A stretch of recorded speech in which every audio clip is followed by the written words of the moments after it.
YouTube, what's good? We're back in this thing. Today we're going to be going over this paper fold transition. It's a pretty cool transition. I've seen it done in a lot of music videos. Basically what happens is your clip starts off folded up and then it slowly unfolds into your full video clip and then it starts playing out. It can be done pretty easily. I'm going to be using the paper rips and folds off my texture pack. I'll have the link in the description. It's briandelmata.com. If you're new here and aren't subscribed for some reason, go ahead and do so, because what I do here is a lot of tutorials, very similar to this one, and just popular music video effects that haven't really been done and haven't really had a tutorial on yet. Be sure to like and comment, because that really does help me out a lot and gives me a lot of motivation to make more videos. If you're watching this on the day it comes out, like right when it comes out, I'm probably live on Twitch right now actually. So go ahead and go over to twitch.tv/briandelmata. I'm gonna be watching your music videos and kind of just critiquing them. We're gonna be doing that for like an hour or two. I think I'm gonna do that every Friday around 3 Central Standard Time. So if you want to be included in that, either this week or if you missed it already, next week or any other Friday, go follow my Twitch. But yeah, that's enough talking. Let's get into the video and make this effect. All right, so first off here, I have the Pardon Me music video. I just want to find a clip that's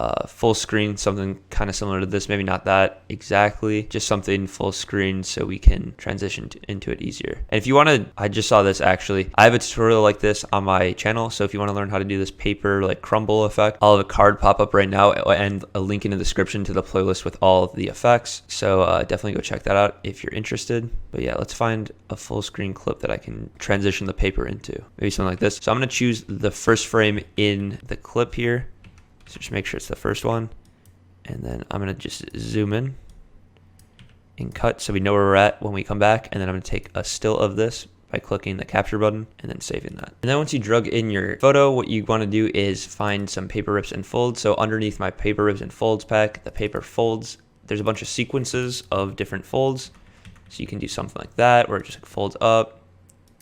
There's 7 in total. I'm going to be using the third one. So there's 5. Some are as short as 3, some are as long as I think 7. So it all depends on how much effort you want to put into it. So yeah, go ahead and drag that onto your clip, and then just click enter for each one of these. And for some reason, if one doesn't save or come in the right size, all you have to do is just drag it up and make sure it scales to the same size as these. Every once in a while it does it. I'm not exactly sure why. Just go ahead and do that and make sure to put them in the right order if they didn't drag in the right order for some reason. And then once you get that, go ahead and shift click all of them, so it highlights all of them, and rotate it 90 degrees to make it fit your frame. What I'm going to do is not make it fill up the whole entire frame. I'm going to leave a little bit of edges around all of this right here, just a little bit. And then I'm going to be holding shift to change the aspect ratio of it a little bit. That way it takes up the full frame. And then you can turn off all the layers besides the first one. Click Control J and drag the background layer above it and then create a clipping mask. And then while I'm doing that, I'm also going to turn off the background layer so you guys can see what just happened.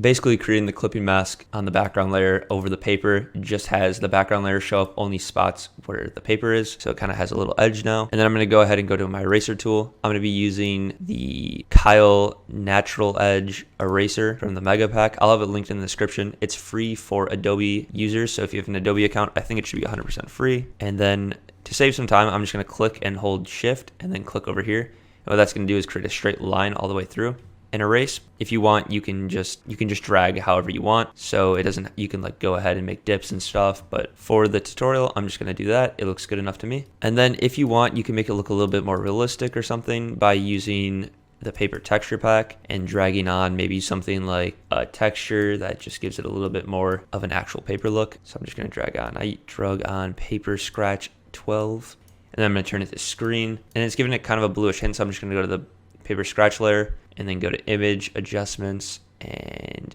hue and saturation, and then just drag down the saturation all the way. What that's going to do is just take away any of the bluish hint the black paper had to it. You don't have to do it. I just thought for this photo it looked a little weird with the bluish hint, so that's what I did.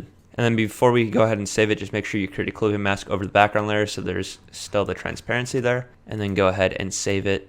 And I'm actually going to save it as 5 because it's going to be the last frame in the sequence, because it's going to start off folded up and then go into a full clip. I'm going to save it as 5. So for example, if you had a sequence that had 7, you would just name the first one 7 instead of 1. And then I'm going to go ahead and turn off these layers and then just duplicate the background layer, create a clipping mask on it over the second fold. Then we can also drag the black texture over and create a clipping mask as well. And then to get the fold, what we need to do is turn down the background layer opacity a little bit, just so you can see the fold here. And then I just use the polygon tool and I start maybe like at the edge and drag down, and then just click around the edges. And what you can do is turn up the opacity and then click delete on the background layer. And what that's going to do is just delete that area, and then you can see it kind of looks like it folds over. Also, I forgot to mention, if you want, you can, before you save them, you can actually merge all of them and do something like image adjustments and maybe like photo filter and add some kind of photo filter to make it look a little bit more old. You can see sepia kind of adds that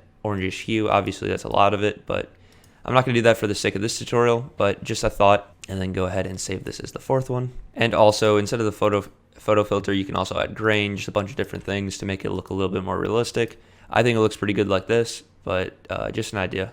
And then again, copy and pasting the background layer and the black scratch, creating a clipping mask, and then also creating another clipping mask, and make sure to turn on the layer. And then again, just turning the opacity down so you can see where the fold is. And I always start like in the middle where it actually folded in, and click around the edges.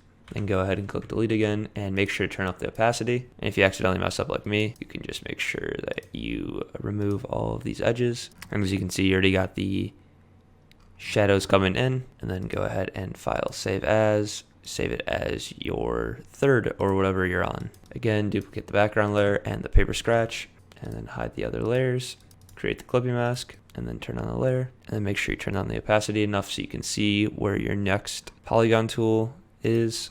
Turn back up that. And then I noticed that I missed this spot here, so just make sure that you get all the spots. Then I noticed I accidentally moved it a little bit in the process, so I just realigned it. Just make sure you catch all those things, because it's easy to do if you're not paying too much attention. So just like that, you can realign it, and then go ahead and turn on that paper texture. I think the texture adds a lot. It makes it look a lot more realistic and gives it like a little bit of depth. So then we can go ahead and save this. And then for the last one, since it's like just here or whatever and it's a little bit weird, I'm just gonna use the original background layer, turn it on, and then just redo the cuts. And like I said, you can redo the cuts for every single one, but I think it's just easier this way. So click here, and I'm just gonna duplicate the areas where there's a little bit showing. Like you don't really have to get this spot right here, but I guess might as well, right? Duplicate those two.